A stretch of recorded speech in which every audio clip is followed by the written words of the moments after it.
Hello, this is Brandon Christy from Christy Capital Management with an August 2017 Educational Economic Update.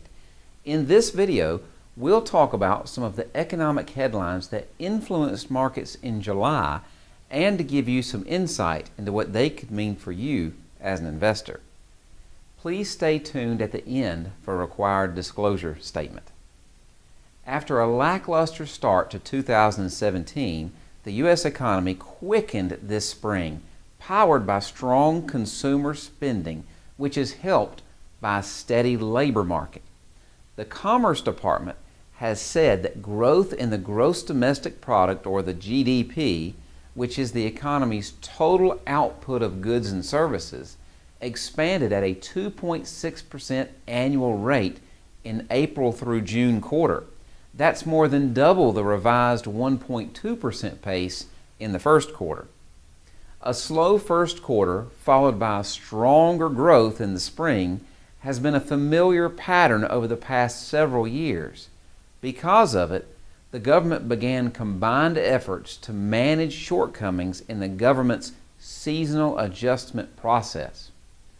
Even with this spring rally, though, economic analysts do not think it will meet the ambitious targets set by President Trump, who pledged to boost growth to rates of 4% or better.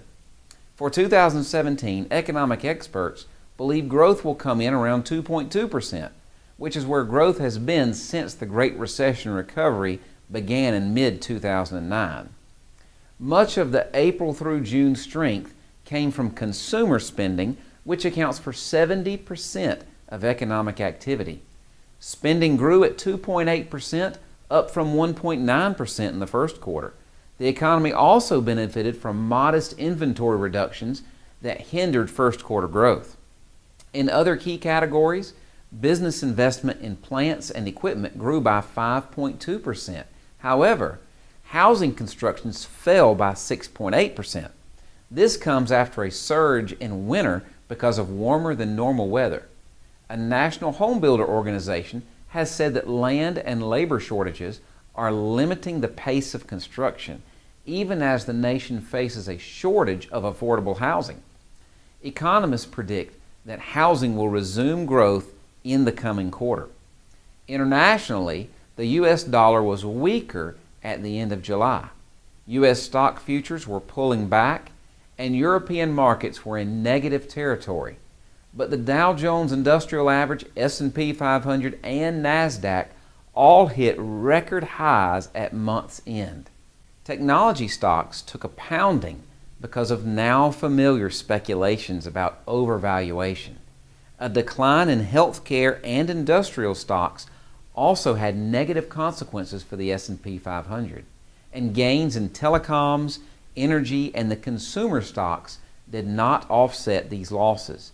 Even so, these rate-sensitive sectors felt broad-based gains after the Fed refrained from raising rates.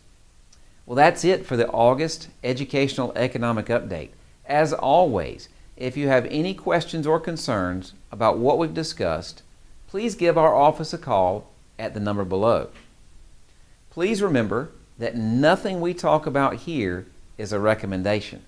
Give us a call at 866-331-7749, and we would be happy to discuss your personal financial situation. Well, this is Brandon Christy with Christy Capital Management and your August 2017 Educational Economic Update. While we believe the information in this report is reliable, we cannot guarantee its accuracy.